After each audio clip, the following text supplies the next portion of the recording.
দেখো শঙ্খ, আমরা তো পুরনো দিনের লোক, পুরনো ধ্যান ধারণায় বিশ্বাসী। মোহরের অনেক কিছুই আমার পছন্দ নয়। এখন তোমাদের যদি পছন্দ হয় তাহলে তো আমার কিছু বলার থাকতে পারে না। তবুও বলছি, মানে তোমার পরিবারে তো পুরনো দিনের মানুষজন আছেন, যারা পুরনো ধ্যান ধারণায় বিশ্বাস করেন। তোমাকে কিন্তু এই দুটো দিকই ব্যালেন্স করে চলতে হবে। মানে মোহরের কারণে তোমার পরিবারে যেন কোনো অশান্তি না হয়। শান্তি তো মূল কথা, তাই না? আসলে সবাই শান্তিতে আছে কিনা সেটা দেখতে হবে। বাড়ির সবাই শান্তিতে থাকতে গিয়ে মোর অশান্তিতে পড়লো কিনা সেটা দেখতে হবে। সেটা যেমন আমার কাম্য নয়। যেমন মোরের শান্তির জন্য বাড়ির সবাই অশান্তিতে পড়লো, সেটাও আমার কাম্য নয়। তাই দুটোকেই ব্যালেন্স করে চলতে হবে।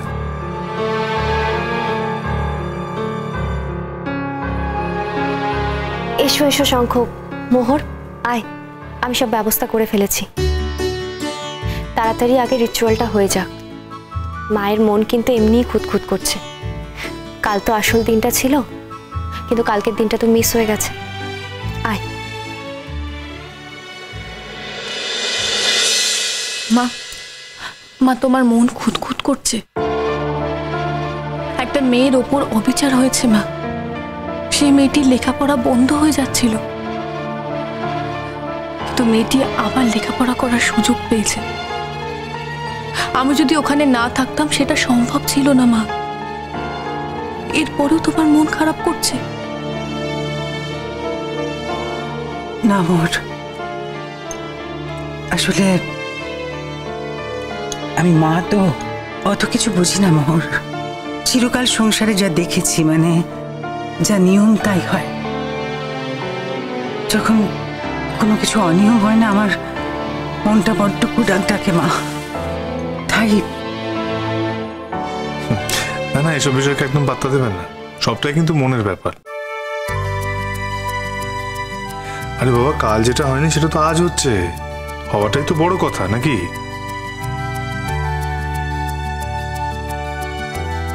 শঙ্খ, এসো।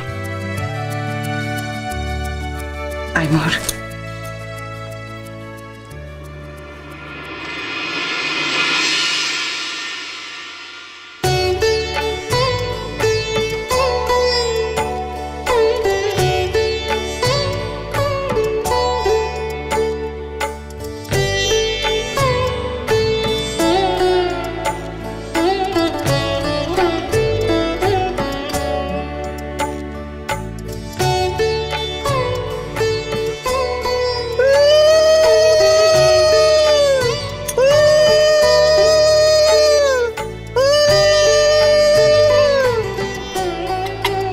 ঠিক আছে বাবা, ঠিক আছে, ঠিক আছে, থাক মা, থাক। চলো আমাদের ওখানে গিয়ে বসি। হ্যাঁ, তুমি এবার যেখানে খুশি বসতে পারো বাবা, যাও।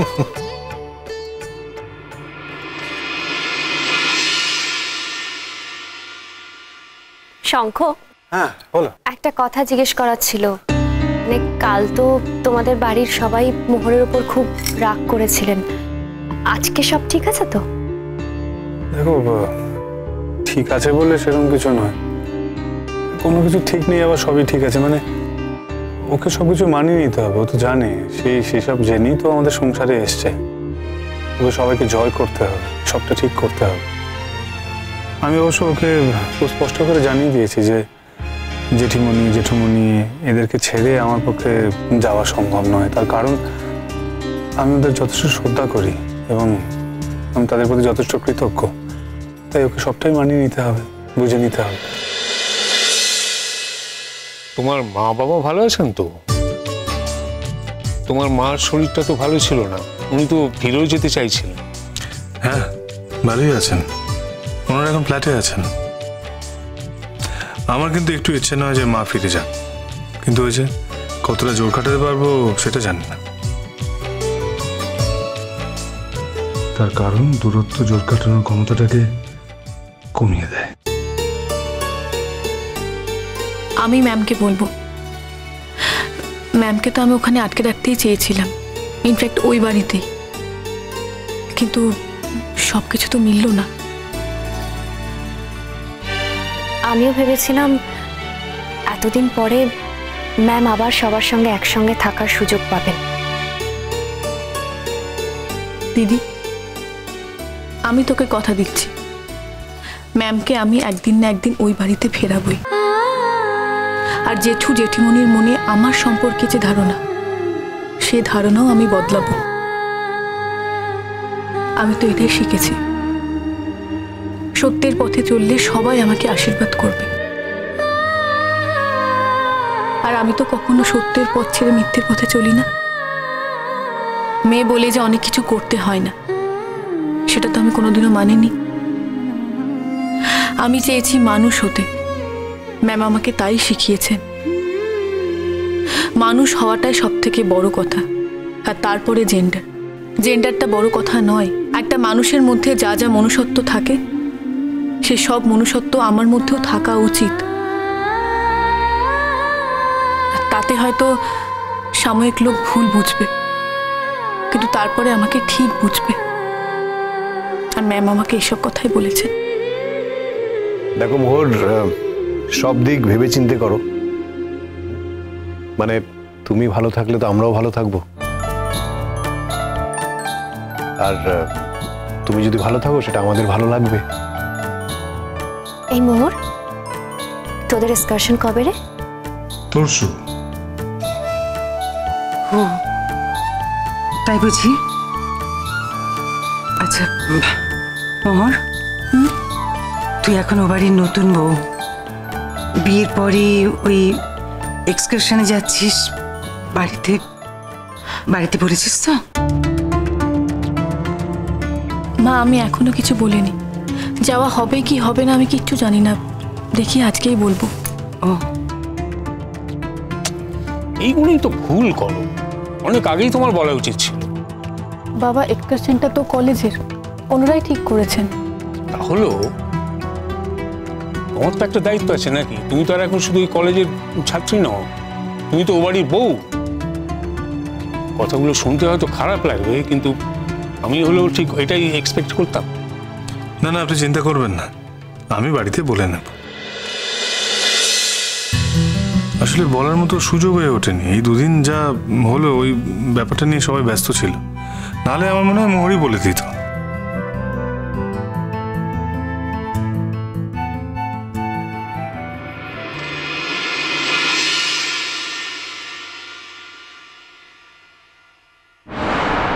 বলো চেষ্টা, কি বলবে বলো, বসো। অনেক কিছুই তোমাকে বলার আছে ছোটকা, তার মধ্যে এখন যেটা সবার আগে বলতে চাই সেটা হলো, এই যে তোমার সাথে যেটা হলো না, যে ঘটনাটা ঘটলো, সেটা কিন্তু আমি মেনে নিইনি, আর কোনোদিন মেনে নেবও না। কফি না, পরে নিচ্ছি। আসলে কি হয়েছিল জানো তো শ্রেষ্ঠা, ওই মেয়েটা তো পরে পুরোটাই পাল্টি মারলো, কিন্তু ট্রাস্ট মি, ওই মেয়েটাই কিন্তু আমাকে নক করেছে, নানাভাবে নক করেছে।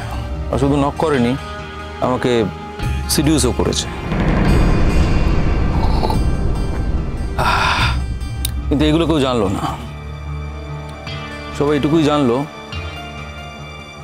সেটা তাদেরকে জানানো হলো। হ্যাঁ, এটা ঠিক যে একটা সময় আমি একটু দুর্বল হয়ে পড়েছিলাম, বাট খুব তাড়াতাড়ি আমি সেটা চেকও করে নিয়েছি। কিন্তু সেটাকে ট্রাস্ট করবে বলো? মেয়েটা তো সেইটুকুই রেকর্ড করেছে, এটুকু নিজের পোর্শন, সেটা রেকর্ড করে সবাইকে শুনিয়েছে। আমি খালি একটা জিনিস ভাবছি চেষ্টা, তুই মেয়েটা রেকর্ডিংটা করলো কিভাবে? আমি স্বপ্নেও ভাবতে পারছি না চেষ্টা যে এরকম একটা ভয়ঙ্কর ঘটনা আমার জীবনে ঘটতে পারে। ট্রাস্ট মি, আমি জাস্ট ভাবতে পারছি না। সমস্তটাই প্ল্যানফুলি করেছে ছোটকা। এই ইনসিডেন্টটা নিয়ে তোমাকে আমার কাছে কোনো এক্সপ্লেনেশন দিতে হবে না। দেখো ছোটকা, আমি যেটা মনে করি সেটা হলো, যদিও এই মেয়েটার সাথে তোমার কিছু হয়েও থাকে, সেটা তোমাদের পার্সোনাল ম্যাটার। যদি তোমাদের মধ্যে কোনো ঝামেলা হয়ে থাকে, সেটা তোমাদের নিজেদের মধ্যে বোঝাপড়া করে নেওয়া উচিত। সেখানে মোহর একটা বাইরের মেয়ে হয়ে কেন ঢুকবে? নিশ্চয়ই বুঝতে পেরেছো যে কেন ওই ঘটনাটার ভেতর ঢুকেছে, তোমাকে ফাঁসানোর জন্য। আমি ওকে শেষ করে দেবো শ্রেষ্ঠা। কিভাবে শেষ করবো আমি সেটা জানি না, কিন্তু করবো এটা নিশ্চিত। ও আমার সাথে যা করেছে তার প্রতিদান ওকে পেতেই হবে। জানো শ্রেষ্ঠা, আজকে আজকে আমার বড়দা আমার মুখের দিকে তাকিয়ে কথা বলেন। আমার বউ আমার সাথে সারাদিন ঝগড়া করছে। আমার মেয়েরা যারা আমাকে সব থেকে বেশি ভালোবাসতো, হয়তো তারা মুখে কিছু বলছে না, কিন্তু কিন্তু মনে মনে ভাবছে যে ওদের বাবা ভিলে, ফলে যে আমার মান সম্মান সব নষ্ট করেছে, সব নষ্ট করেছে। ওই মেয়েটা আমি ওকে ছাড়বো না শ্রেষ্ঠা, আমি ওকে কিছুতেই ছাড়বো না।